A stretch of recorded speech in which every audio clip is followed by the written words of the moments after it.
as far as chartered accountants are concerned, the responsibility has become onerous today under this new bill.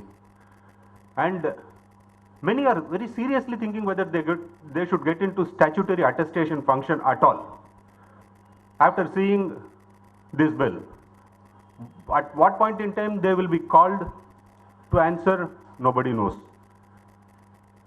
Our institute leadership also, I do not know for whatever reasons, it could not lobby and get many things changed at the bill level itself.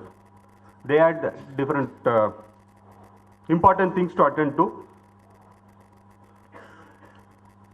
Now coming to this topic for the day, does loans, advances, guarantees and borrowing provisions under the New Companies Act 2013 propel liberalization? There is no firm answer, yes or no, for this. And I think Mr. K. Ramesh will, the learned speaker and our good friend, will take us through these provisions and give an insight, in-depth analysis of these two sections.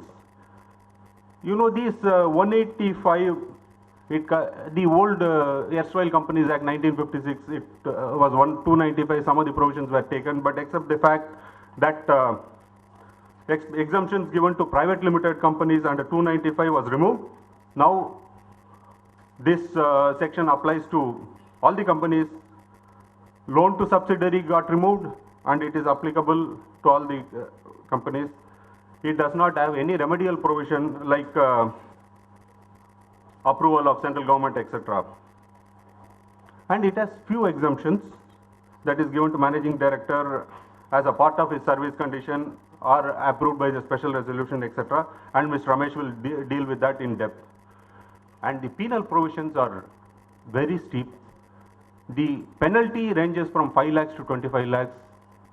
It doesn't stop there. You have imprisonment threat also.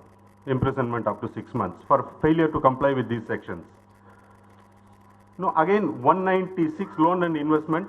This is the old 372A.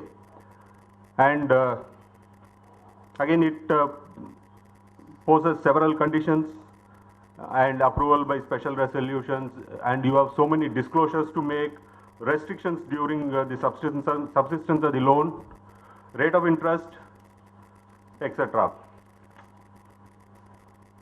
And here also the penal provisions are very steep.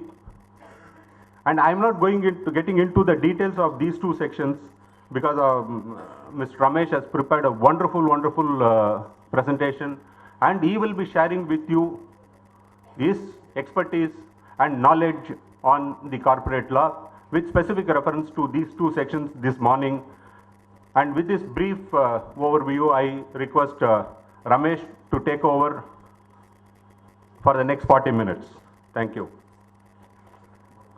Thanks, Mr. Chairman, my friend Mr. Raju, for kind words of introduction.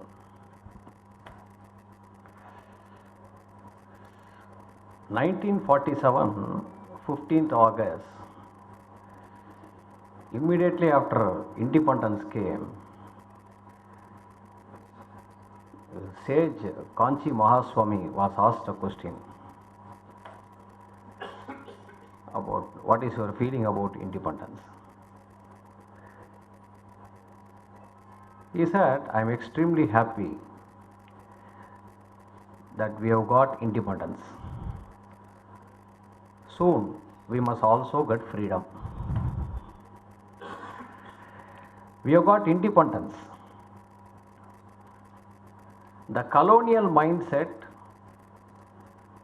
in dress, in speaking, in thinking still continues to be British.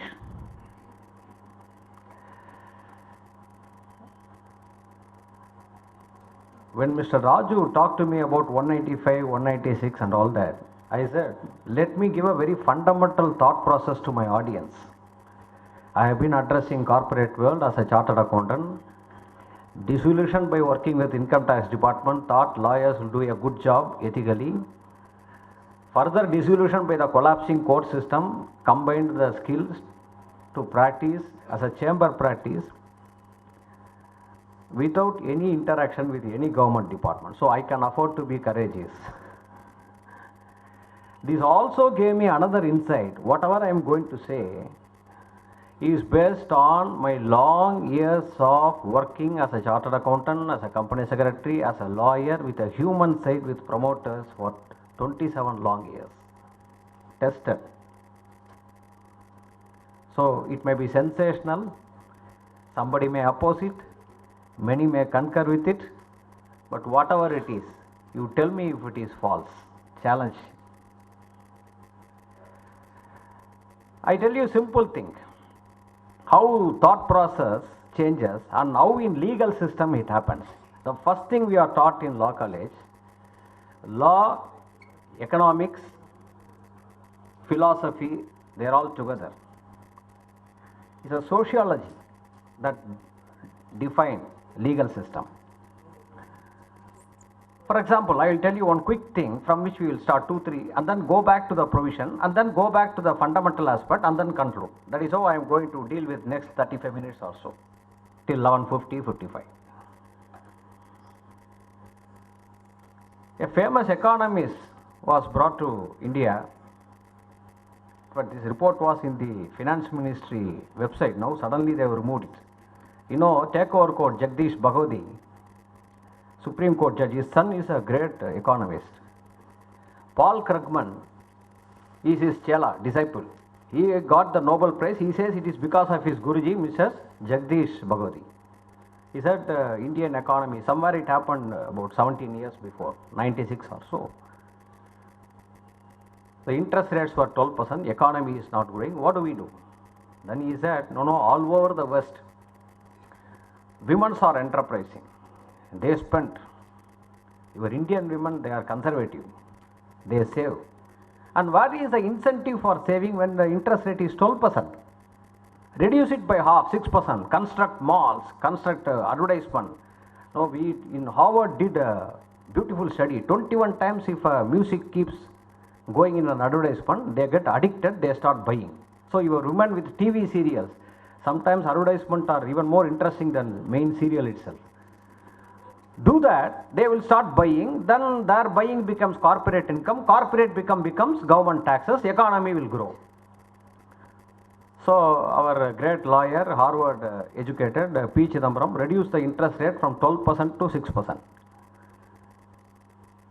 After 2 years, I wrote an article based on Reserve Bank of India statistics. The women in family, they used to get 12,000 rupees interest for 1 lakh saving earlier. When the interest rate were reduced by half, they simply doubled the saving to get the same interest rate. Of course, women buy out the songs in the advertisement but not bought the items. That is the smartness of our Indian women. We spend, our spending rate has gone up, but our saving rate has gone up even further. We spend after we save. They save after they spend and they are bankrupt. That is why our public life is in a mess. Government of India long before was declared bankrupt. But for Indian family savings is in the Indian women. Because simple thing, abroad it is a different story. Husband and wife need not take care of each other. They need not take care of children. In fact, when I was in UK, beyond 11 years, if you are in home, you are looked down upon. Oh, still at home. Children need not take care of parents. You need not take care of yourself also. Everything is by social security. Here we have two things, absence of social security and presence of adequate social insecurity. Therefore, we need to save. We contract. Simple human behavior. You can't create a law devoid of culture. Now economists globally, they have agreed. Culture have got a relation to sociology. Sociology decides a pattern of savings and spending. Pattern of savings and spending micro level join with banks at some point of time as a meeting point with macroeconomics. Therefore, the strength. Therefore, our public life is in a mess. Our private life is functional and dynamic. We are great not because of government, but in spite of government. This is a classic example why Indian theory and Western theory are radically different. This happens in every law. Paul Kivala in his book in income tax law says, After 45 years, with more than 4,000 amendments, it's a national disgrace. Now we are talking about 2013 Companies Act. In 2013 Companies Act, the minister opened with a remark, Companies Act have come mature, and 1913 to 56 to 2013, full 100 years. Companies have become mature from 7,000 to 25,000 in 56 to 11,60,000 companies. Therefore, he is quoting liberalization, privatization, globalization. Has LPG happened? Globalization has happened to the destruction. Privatization started and stopped. According to me, liberalization is yet to begin. Not only the 155, 185 or 186. Now, therefore, I will start my presentation in three parts. The first other part of my presentation is the provisions of the 2013 Act. Because my friend asked me to talk about 185, 186, I can't talk about some general things. But I don't want you to be disillusioned by our Companies Act. We will have to interpret it, we will continue to interpret it. That's okay. So, we will do that in less than 10 minutes. Then part 2 of my presentation, in delicious detail, the ground reality of Indian company classification. That I will deal it in delicious detail. And finally, part 3, what is the intent? Now the intent is called liberalization, but we can also do liberalization. These two are very different. Now let us get on with the business. Provisions of 2013 Act, 195, equivalent to 295 of 1956 Acts. Because loans, they say advances is very minor, 293 1D is more or less retime. So loans, investments and borrowing, we will handle two sections. Now, for making loans or giving guarantee, providing security in connection with loan taken, but there is a total prohibition with only 2 or 3 exemptions. The exemption is loan given to MD or a whole-time director based on part of service conditions. Then if the members approve it by a special resolution, that is exempt. Companies who are in the habits of giving loans and deposit, NBFC company exempt. There is nothing great about it. Loans guarantee security outstanding on, the word outstanding is missing, outstanding on or after 12/9/2013 are not affected by new rule. However, the same has to be closed, it cannot be renewed. It's a transitory provision. Somebody said, as chairman said, the penalty is huge, 5 lakhs, 25 lakhs, and there is an imprisonment for 6 months. Even if the loan is repaid under the old act, at least it can be, you can get away with prosecution. New act continues the imprisonment even after it is repaid. So they are calling it liberalization. Anyway. Now, explanation E to section 185, it defines inter alia one term, other person in whom director is interested. That is interesting, which makes business stifle. See, I can understand the philosophy, underlying fundamental philosophy. If the money borrowed from banks should not be diverted, money which are otherwise entitled to shareholders of one company cannot be diverted to another company. But if two company shareholders are same and there is no borrowing, why should this provision apply? It's a fundamental question, and I will tell you in second part, number of statistical data taken from Department of Company Affairs. Many transactions, say project and asset financing, are structured by way of obligation of subsidiaries. Holding company may stand guarantee, holding company may give funds. All these things will come as a material obstacle in performance. The word ordinary course of business, if they have added, it would have simplified. So it's an extraordinary provision that way in terms of difficulty. 185 is notified with effect from 12/9/2013, whereas 372 is not notified. There is a department circular which has clarified that. Take the practical case. Supposing there is a private company with surplus reserves. They give loan to its own interested person for strategic interest, and they earn better interest than bank or other loan. What funds that not immediately required for business, they are lending it to their own group company. Then they need a special resolution. Suppose in a family situation, which is a majority company, they don't pass a special resolution. What happens? You don't file Form 23, there is a technical scrutiny, that the whole department will be against you. But I am telling you, where husband and wife are relative company, 100% shareholders approve the accounts, it is in the annual accounts, not passing special resolution is technical or hyper-technical.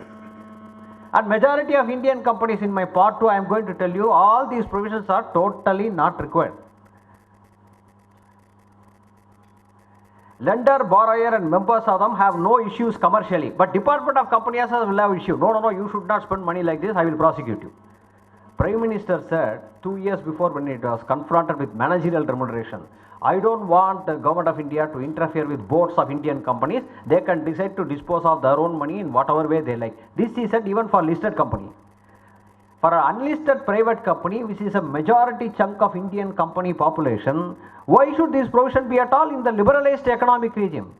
Economy is not liberalized. They is called liberalized. Law is also not liberalized. We have only globalization.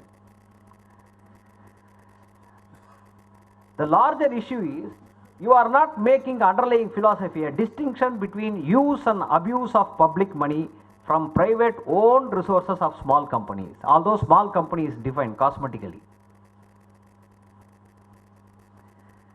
Advances, since it is in the title, I will briefly deal with that. It is equivalent to 293 section.